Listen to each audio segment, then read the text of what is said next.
Another Wednesday, and that means that we're taking a trip out to KZN. And we're at Hollywood Bets Greyville, where we're racing on the Polytrack. It's an eight-race program that awaits us, smallish fields, but as we've seen in the past, the small fields often can produce some surprises. Don't forget, you can like us on our two handles. That is our Twitter handle, as well as get in touch with us on the WhatsApp. And an early heads up talking about getting in touch with us. That second leg of that championship launched by the Tote starts on the 2nd of March with the Classic Day, the second leg of the Triple Tiara and a Triple Crown. For now, let's focus on our eight racer program. And to help us through are the informed Darren Burrows. And closer by is Mr. Daryl Marie. Daryl, a very good morning to you. Bad, hard start to the week Monday, but congratulations. Your pick three, which you suggested did show a profit. We got something right. Yeah, geez, it was hard to get it right for anybody, yeah? Yeah, all we can do is our best, Cecil, Yeah. and we put in the hours. I think what's most important is you back up your opinion with valid Logic? logic and credentials. So let's see how today goes. Opening leg of the bar pot. I haven't banked at number 5 Smashing. I thought she was very disappointing in her penultimate start, and then I saw there were valid excuses, but she disappointed once again last time out. I think coming back to 1,000 meters is certainly in her favor. We all remember her damn wrecking ball, trained by Grant Maroon and Rafif. So she does have a sprinting pedigree. Blinkers got on, Richard Free in the irons. I think she certainly should be in front turning for home. Whether she folds or not remains to be seen. I've put her, not her companion, but the other Hollywood Syndicate-owned runner, in number 6, Sweet Julia, as backup. Her penultimate start, there's quite a few winners from that form line, directly and indirectly. So if the favourites coming up for her in the closing stages, perhaps number 6, Sweet Julia, could be the one to pick up the pieces. Secret Identity, that is the Crawford Rick's horse, owned by Ashwin Reynolds, I think.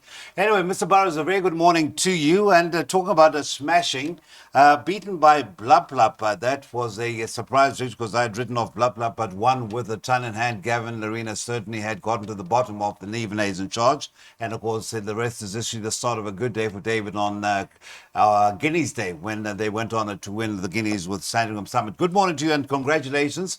I do believe that you were recently a proud owner with a winner in one of our recent meetings. Yes, that was an exciting race yesterday. William Courtois rode American Dream to perfection. He takes time to unwind, so he let him go early up the straight, and he managed to hold off all the challenges at a big price. Now, race 1, I don't think Smashing's a 5 to 10 shot, but she is the horse to beat. I think the drop-in trip, the poly short run-in, gonna suit. I have respect for Belle Fontaine. Out of Esterol, I think Diane Stenger trained her, if I'm not mistaken. She was very speedy over 1,000 meters. And when they dropped this filly in trip last time out to the 1,000, she wasn't disgraced 6 lengths of Skytrix. And I think in this type of maiden, she could get involved. Sweet Julia is another obvious inclusion after a break. So 5 to beat 4 and 6, and then Ladies' Day can fill minor money. Thank you very much. Let's confirm the bipod selected by Daryl Marino, bankers, and that will be the case with the PA as well. But it is 5 and 6, the two Hollywood horses, Clint Binder and Alison Wright, the trainers of the respective two runners, and it's 2 and 6 at the back. That is enough time to race number 1 of 12:40, the first of 8 on the Polytrack of Hollywood Bets Greyville. Now, the question is, will Hollywood Bets Greyville Polytrack be a punter-friendly afternoon for those who love their favourites? Well, we can ask that question to Mr. Burrows. Our first odds on, our second odds on favourite in as many races comes about. We had the smashing of the first race. Now we've got True Love's a Kiss, made the best bet of the day by German Maharaj, and this is the first time on the Poly. And Gareth Van Sale with the services of Mr. Gavin Arena team up in race number 2. Is that an 8 to 10 shot? Yes, this is an 8 to 10 shot for me. I really believe she'll win this type of race. She's had 3 starts, one over 1,200 where she was probably disappointing but green. She improved a lot in her second start behind Fairy Trip. And last time out, she was staying on nicely behind Cuesta Equella. I thought those type of runs, with her natural improvement expected once again, I expect her to get her head in front and to win quite convincingly. Dangers, Valley Gull, and Accumulate, but I don't think they'll beat her. Mr. Murray, you're going to be giving us a PA, and again, you don't have any bankers. I don't know what the story is with you this afternoon or this morning.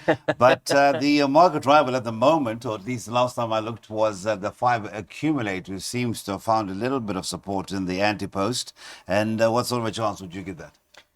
I think Gareth and Gavin van Zyl will certainly have a line of yes, Cecil, between True Love's Kiss and her biggest danger in Accumulate, because Accumulate ran behind Chichi Castanengo last night and they train Chichi Castanengo. You know, I fancied this horse, True Love's Kiss, last night. She came out with more purpose. She showed more pace in her race. And then Turning for Home, once again, she got lost and she came under pressure early, and then she stayed on in the latter stages. So if she gets caught flat-footed turning for home on the poly track, I could see her getting beaten. But obviously she's going to appreciate the extra step up in distance, and she's certainly making progress in each and every one of her starts to date. So I think she is the filly to beat. But I do have healthy respect for Accumulate. Now, last time out, you can see she showed good improvement. She actually travelled very well in that race. Have a look, the tongue tie was removed. So I think that accounted for the improvement she made. Richard gets the ride aboard her for the first time. If the favourite, like I say, is caught flat-footed, maybe she can get first run on her on the outside and hold her off. But I do have a preference for the favourite over number 5. All right, so let's have a look at that. PA is mentioned, and no PA bankers either for Mr. Murray. He's gone with the top 2 there, 1 and a 5. And barring leg number 2, where he's gone ultra wide, 1, 2, 4 and a 5. That is Spec Magic, Ironmonger, the 4 Electric Storm, and the 5 Kings Island. It'll be 2 horses in each of the other 6 legs, and that will come up to 256 Rand. An identical layout to that bipod. It is race number 2, the first leg of the PA off at 13:15. Okay, so we're getting into the third of 8. It will be a night race program, which we'll be talking about when we get to Thursday racing. But for now, we're in the KZN. And Durban is the centre of our racing. Hollywood bets Greyville. Now, let's have a look at the betting for that first leg. And in race number 3, we've got a shortish price favourite. And that will be in the form of number 4, Electric Storm, appropriately named as 17-10. And then it's 22-10 about the market rival 5 Kings Island. Now, before we get to Mr. Burrows and his pick 6 suggestions, in a race number 4, 17-10, that is the 4 Electric Storm. What can you oppose it with, Mr. Murray? His weight. It's a maiden handicap. So although he's got a strong winning chance, he's going to have to do it the hard way by giving weight all I see the blinkers are back on, huh? Yeah, the blinkers go back on. Himself, well, he and Kings Island have met in the past behind Madison Valley, but that was on the turf, Cecil. Kings Island's 2 kilograms better off with him. He's performed on the poly track, so he must. I mean, I don't think there's going to be much separating the 2 of them. Okay. Then you got the favourite, right? Electric Storm and Spec Magic. On 2 form lines, there's very little. Excuse me, Cecil. On 2 form lines, there's very little separating the 2 of them, and I like the fact that Spec Magic is coming back in trip, so I respect his chances. And I've gone a little bit wider because I also make number 2, Ironmonger, play over here. You can see he's back on the poly track, but he wasn't quite in any form when he last raced on the poly track. Now he's obviously matured. The penny sort of dropped. I mean, he's not going to Hollywood, but he does get a little bit of weight from the favourites, and the blinkers go on. So I could certainly see him feature over here. I make this a very tricky handicap. Right, I'll come back with the Hollywood story for you just now. But Mr. Burrows, 17-10. I think we're looking at 2 cornered contest, or do you make it even wider? Mr. Marie has thrown in the likes of Spec Magic and the Ironmonger numbers 1 and 2 respectively. I know you're giving us a pick 6, Darren.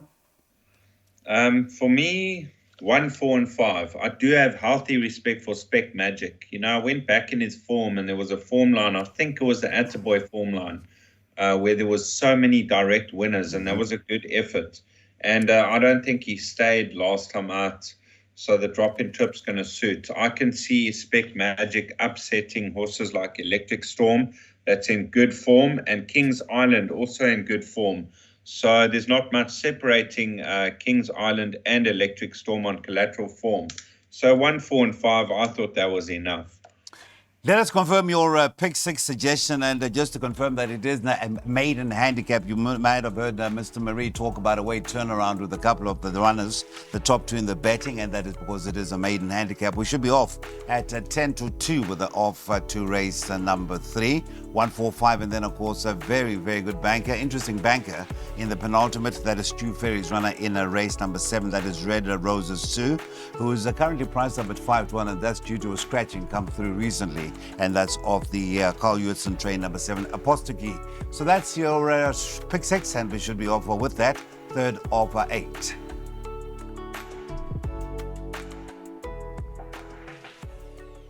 Right, we're on to race number 4. This is www.tabgold.co.za, merit rated 76 handicap, and I see that there is an important scratching come through very recently, and that's number 4.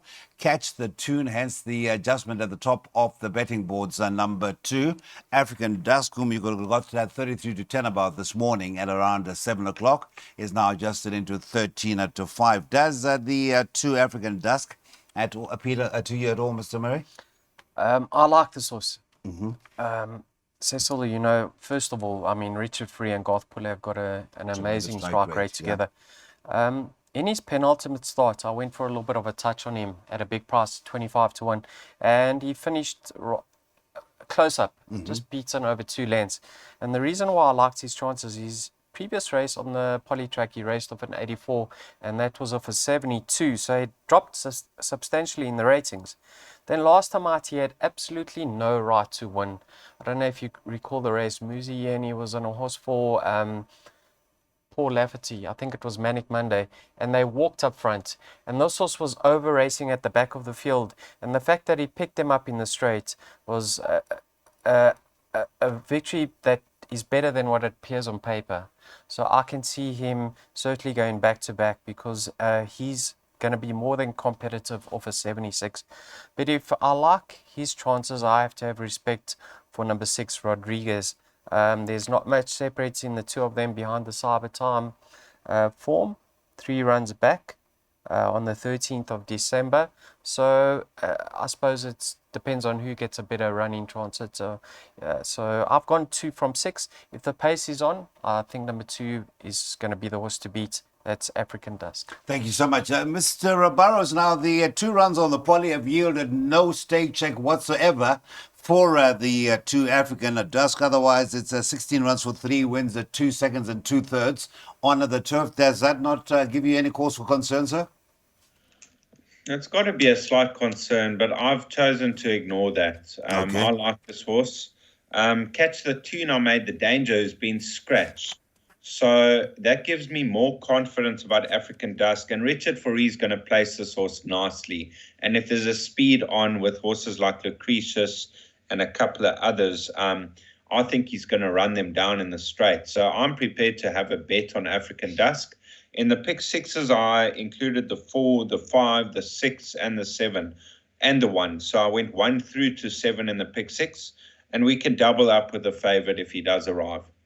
Let us confirm that pick 6 in the jackpot, rather. We've had the pick 6 already get underway with race 3 in the jackpot. As Darren suggests, you could double up with the in leaving the 4. That is Catch the Tune, was part of the original selections. 1, 2, 3, 4, 5, 6, and 7. It is an off time to race number 4, merit rated 76, off of 14 at 25.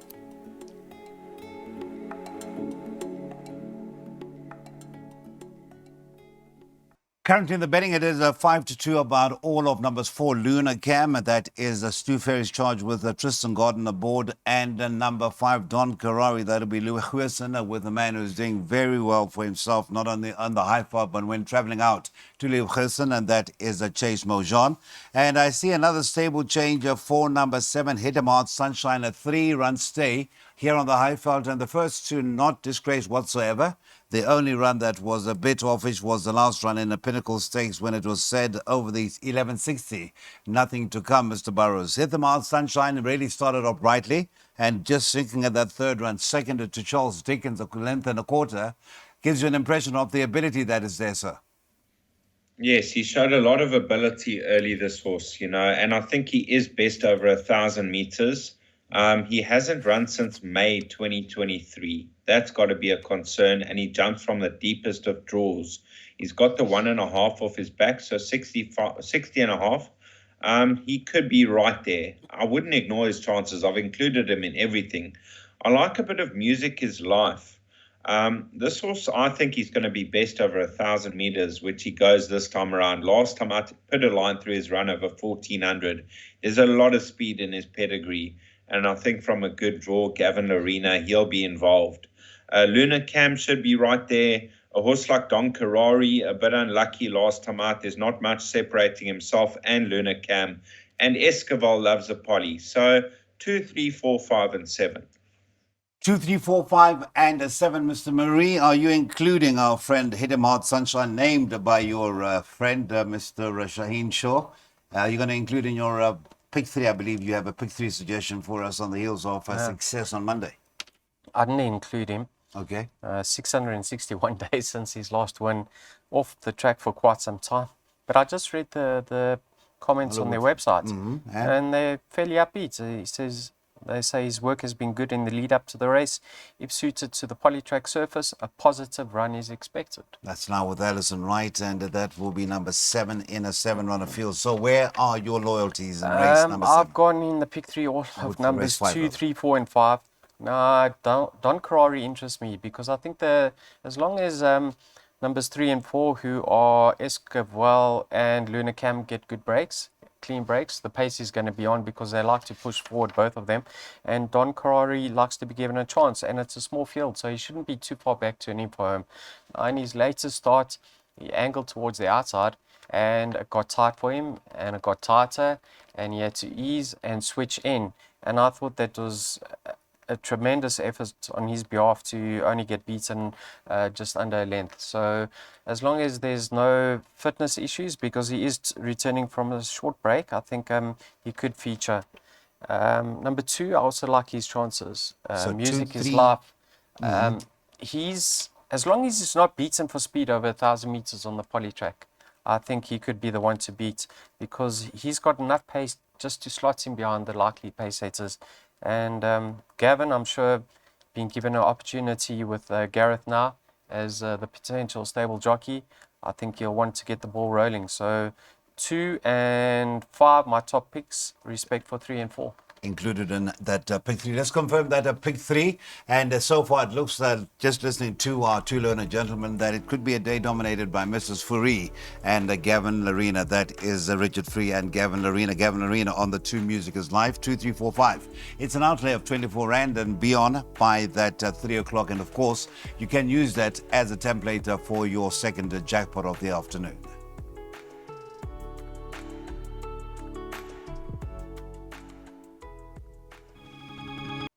Right, we were just having a conversation off air, Mr. Burrows, as to where Jackie O was based. I'm saying it's either up here with a guy like Baron Bortis or in the Western Cape. Maybe you can be the game breaker here. If I can recall, Jackie O, it could have been Eric Sands. Eric Sands, possibly, yes. Western Cape, but it is a Western Cape horse. Very speedy sort, and I think that'll be the center of our conversation with you.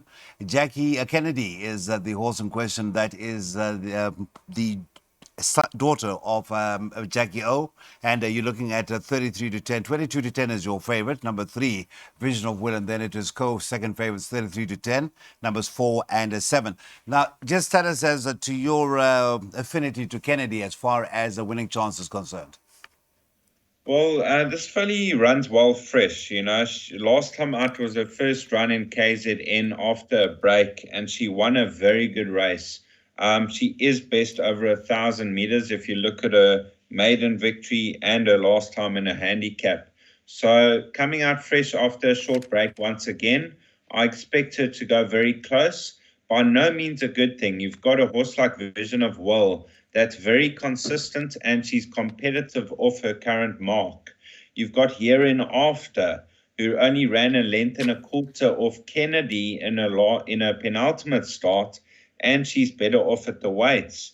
And you've got La Premier dropping back to 1,000 meters, which could suit. So I've included 3, 4, 6, and 7, but I thought Kennedy could be worth a small bet. Small bet on Kenny. That is the 7 from the stable of Andre Null. And of course, we're looking at Mr. Forster, who runs affairs in KZN. And both the KZN operation and the Western Cape operation are certainly in good art. Kennedy, your thoughts on Kennedy, or is it the veteran, a Vision of Will, I say, veteran 5-year-old mare, who's certainly had a whale of a time on the poly? 20 runs for 4 wins, 4 seconds, and it goes on. Yeah, we're in opposite camps over here. Darren Okay. Burrows and myself. I see. Oh, it makes a change. Yeah.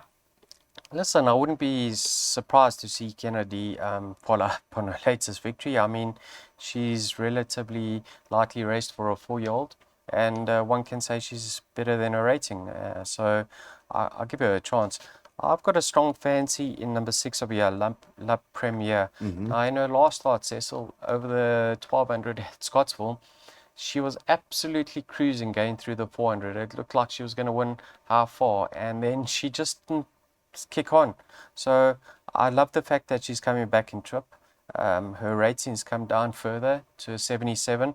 She has been fairly effective on the polytrack surface in her first 2 starts. So I like her chances. Number 6, La Premiere. I think number 2 could be a player over here because I'm sure Richard Free had a choice of rides between 2 and 3. I mean, he's been riding Vision of Will recently and he's opted to go for Full of Magic, but perhaps that's because he's got a few rides from Garth Puller, I'm not too sure. But if you have a look at her rating, it's plummeted from an 84 to 71. She had excuses in her penultimate start of a 78. She's having her peak run. Richard reunites with her. I think 6 from 2 for me.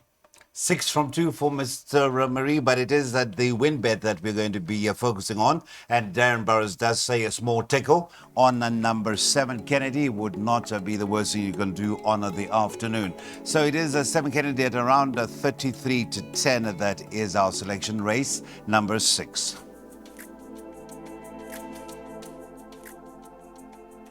Well, I referred to one of the favorites in race number 6. In fact, the favorite in race number 6, that is the 3 Vision of Will, as a veteran, as a 5-year-old mare, and an even older horse, but still retains that zest as a 2-year-old. One thought this was going to go through the divisions, but Frank has kept Love Bomb going strong, and now looking for that 5th win at the 48th time of asking. Obviously, we're not going to be talking of Love Bomb with the selector for this race, but let's start with you. So that's giving it away. You're not selecting, but where would you rate Love Bomb in your pecking order for race number 7? She's actually my second pick, Cecil. Okay. Yeah, I mean, she's getting on with it. She's a 6-year-old mare, and she hasn't came won. up to Joburg when she was a young horse, didn't she, with old Frank?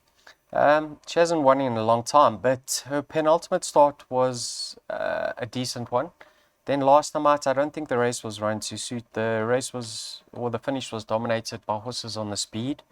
But she takes quite some time to warm up in her races, and she doesn't go down extremely well. So I think if she's feeling well on her day and the pace is on, she could certainly flash up and feature because she is very consistent over this course and distance.